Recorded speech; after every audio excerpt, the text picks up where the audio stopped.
welcome to Potter Revisited, episode 92. I'm Tori. And I'm Shay. Today we are covering chapter 32 of Goblet of Fire, Flesh, Blood, and Bone. Or, as we like to call it, Villain Soup.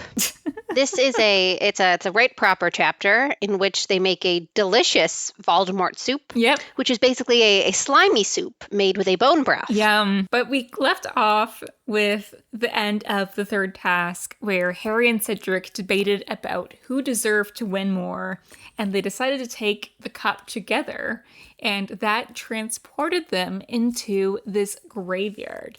And this is the kind of interesting part where Goblet of Fire is different, I think, than the other three books, where it has a different point of view in the first chapter, which has happened a few times in the Harry Potter series. So as the readers, we know this graveyard. We know that this is a trap.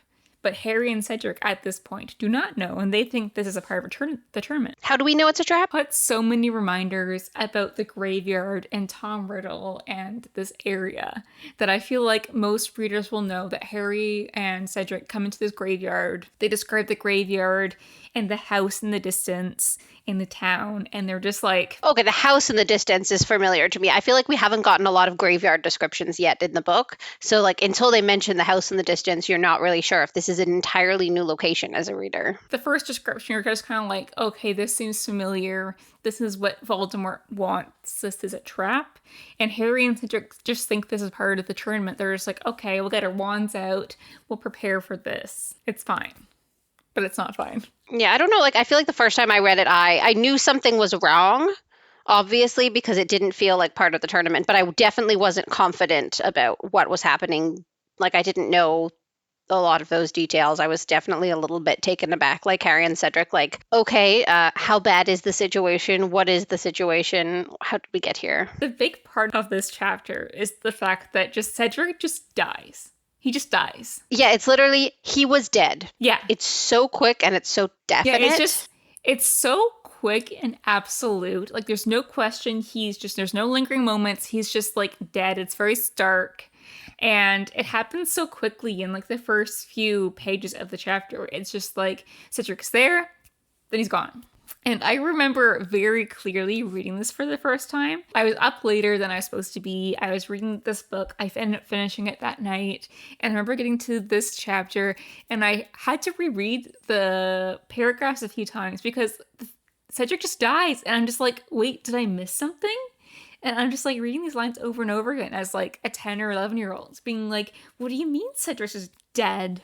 Like, it's just so crazy and it's shocking. It kind of feels like because it's the first death we witnessed directly like this of a good guy, that it would be more sort of slow and dramatic and like centered, like Cedric's death would be centered. But because the reality of the situation is Cedric is just seen as collateral damage, sort of, they sort of present it to the reader that way as well, where it's just this small thing that happens on the side and it's shocking, but like we move on so quickly, like Cedric's dead, on to the next thing. It really covers the actual sort of relationship of Cedric to this situation. I think that the next two big deaths for Harry are Dumbledore and Sirius, and those are kind of like drawn out a bit. But Cedric is just kind of just like, this happened, okay, moving on. There's all this stuff going on. But I just remember it really shook me as a kid because I think at this point, this was the first big death of like a character that we knew. Like Quirrell died.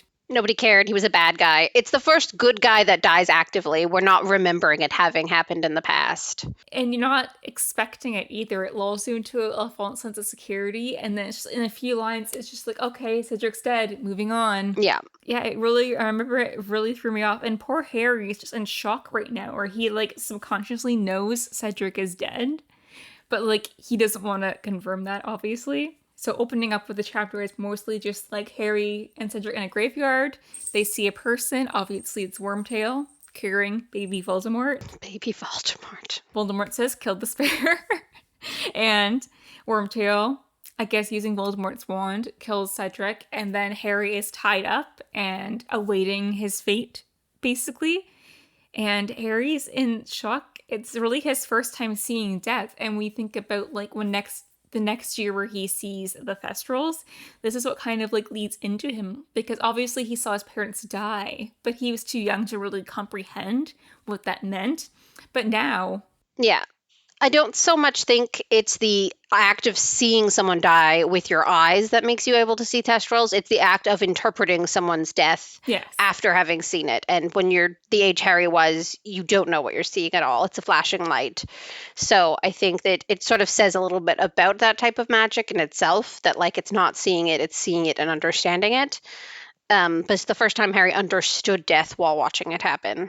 A theory that I kind of like about why Harry couldn't see the Thestrals due to his parents' death, but could see them after Cedric's, is simply that when Cedric died, Harry was wearing his glasses, and when his parents died, he was a 1-year-old baby and probably not wearing his glasses in his crib, therefore did not actually see them die. Like this, I feel like this moment really changes Harry as a person. I talked about that a bit later, but this like really irreversibly changes Harry as a person, just seeing Cedric die. Also the tone of the book. Yes. It changes the reality of the book you're reading as a reader as well.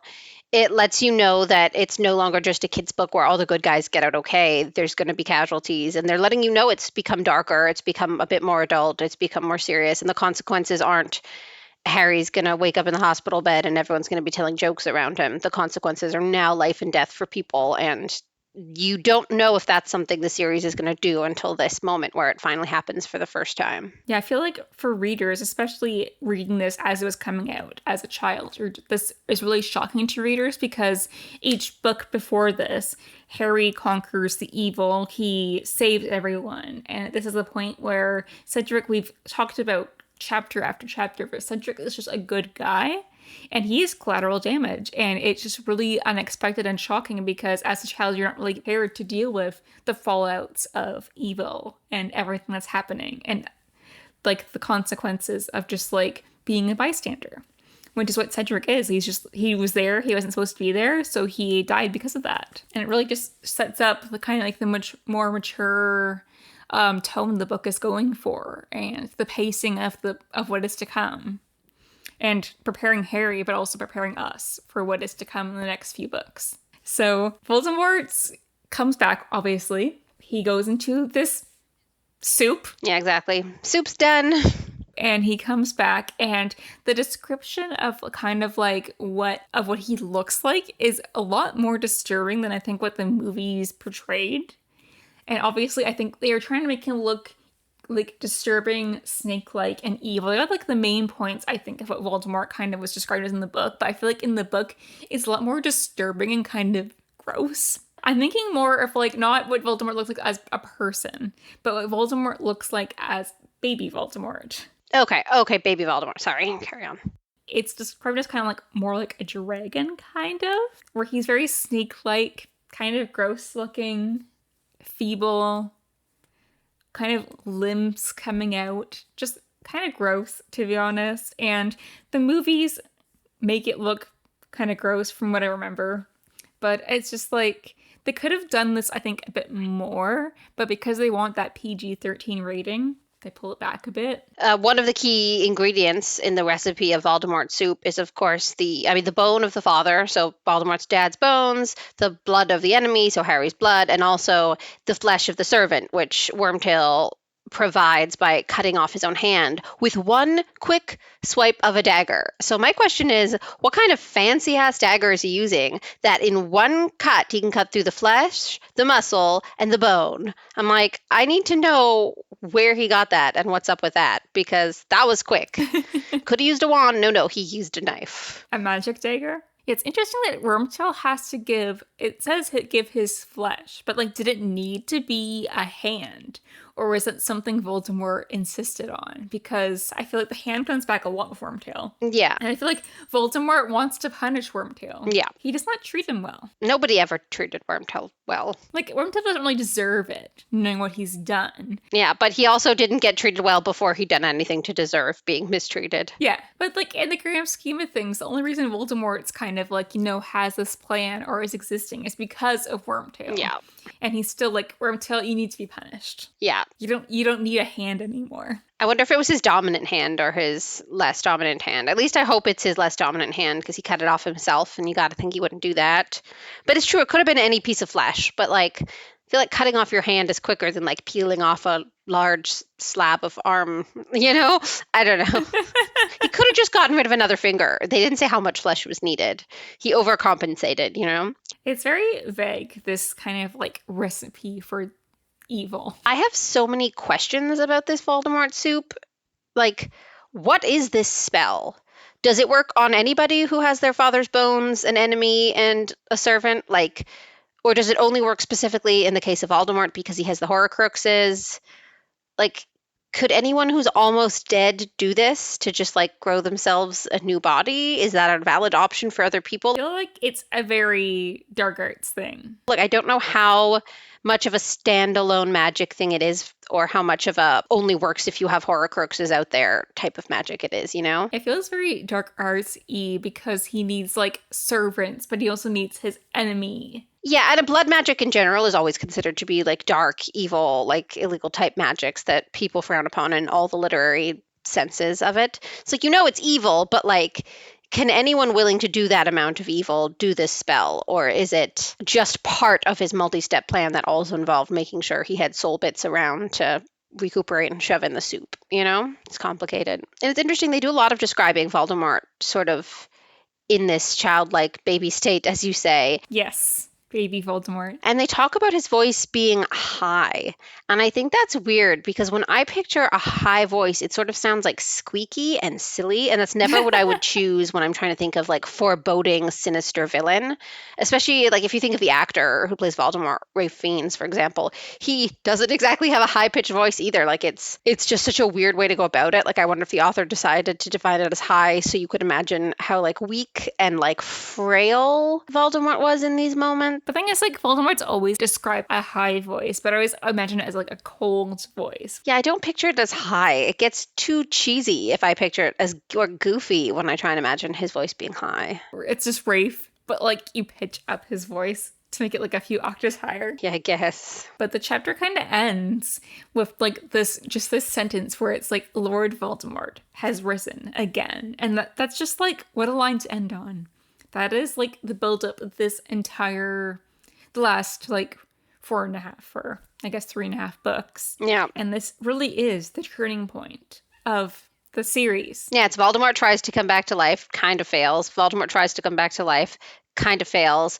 Friend of Voldemort tries to do stuff, escapes, helps Voldemort come back to life. Like, it's really... This is really the point of no return. We've been building up to this moment, and now we are here with the fact that Voldemort's now back at full power. Yeah, it's the embodiment. He's not just an idea or sort of a wispy figure now. He's a physical entity in the world, and he can hold his own wand and hold his own in a group of his followers, and it's serious business now. The chapter's pretty quick. The biggest point is the fact that we have baby Voldemort turning into, real Voldemort at full power. Puberty. But but the thing I was thinking about is the fact that, like, just the biggest thing obviously is Cedric dying and what that means for Harry in the series. But the thing I think about is that from this point on, Harry has been changed irrevocably. Like, he cannot go back to that innocence he had before Cedric died. That really changes Harry from this point on. And we know that Harry feels a lot of pressure onwards in the series about people who die that he could not save. And Cedric is the first person that he was not able to save. So does that stem from it? Because he feels a lot of pressure when he believes that Sirius has been taken and is being tortured and potentially going to be killed by Voldemort. And he just feels this unbelievable pressure to save him. And we know that he really deals with survivor's guilt with Cedric not being able to save him. Yeah, there's a sense of, like, I might not have caused his death, but it's my fault because I didn't stop it. And he takes that going forward into all things. So it's not just like, who killed them? It's not about who killed them. It's about him not being able to save them, and therefore it's his fault. It's a huge amount of like survivor's guilt and also a misconstruing of the responsibility for the deaths of all these people. Yeah, I feel like Cedric's death really does change a lot of things, not just for Harry. Obviously, for Harry, he has, seeing death firsthand and how that changes him as a person, the loss of innocence he faces, survivor's guilt, seeing the true face of evil with Voldemort, as Voldemort has been kind of an idea for most of the series. I also think that, like, one of the things that often gets overlooked is that Harry made a choice, like a good person, swell guy choice, that resulted in Cedric's death directly. If Harry had been a little bit less of just a nice, swell, fair play guy and been like, okay, you're right, I'll take the cup, Cedric would have lived. And like, while obviously his death isn't his fault, that's something that's going to lead to Harry overthinking things going forward. Like a small decision of good sportsmanship can lead to something as serious as someone dying. And like, you never think that until something that horrendous happens to you. So like, it makes every decision feel like it could hold immense weight, even if it just seems like a small thing, like he really doesn't make a choice that leads to a lot of other people's deaths quite in this way. Like it's such a direct line of cause and effect for Harry. Thinking about how young Harry is too. He's only 14 at this time, and he has to this kind of puts the weight of the world really on him, even before he knows about the prophecy and everything. Like Cedric's death really weighs on him as a person. And obviously going into just like the Hogwarts student body and the professors, like losing a student, we joke about how Hogwarts is kind of like a death trap school, but no one really dies for real. I mean, except for Moaning Myrtle. But that was like 50 years ago. But in the general scheme of things, death is unusual at Hogwarts. Like maiming and, injuries, they happen. But death, not a usual thing. So the students and the teachers dealing with like the unexpected loss of a peer student obviously is a huge thing that kind of leads into Order of the Phoenix and how the students and professors kind of like deal with that and the news presented to them. And obviously Cedric's parents, that's their only child. And they have like this uncertainty of how he died because the ministry is saying one thing, Dumbledore's saying another thing. It's never really fully investigated. They have no closure, really. Despite how much we rag about how Amos is really annoying, he does deserve to know how his son died and have closure and have that be resolved and investigated properly. And obviously the ministry is forced to figure out how to handle the loss of a child during this event where they have, foreign dignitaries around. Plus, they have disagreements about how the death happened because Fudge doesn't want to accept Dumbledore's conclusion about how it happened. They don't properly investigate it. They just kind of want to stamp it, say this is how it happened, that's fine. And just the general greater Wizarding World, like, despite everything that happens, this was a very odd situation where a child died during a school event with foreign dignitaries, and there's no really investigation or conclusion to like how it happened. And there's two different sides where the ministry is saying like, oh, it was just a tragic accident, and Dumbledore's saying actually this dark wizard murdered him in cold blood.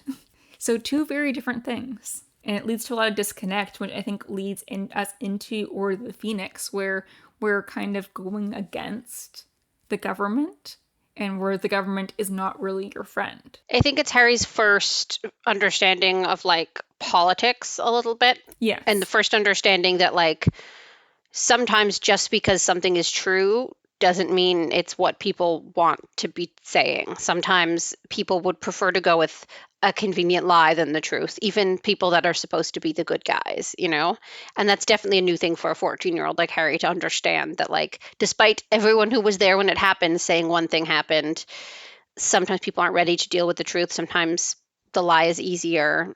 And it's a big thing to learn when you're younger and you've been trying to be a moral person your whole life, to understand that like there are people who are going to tell lies and still be good people in the world.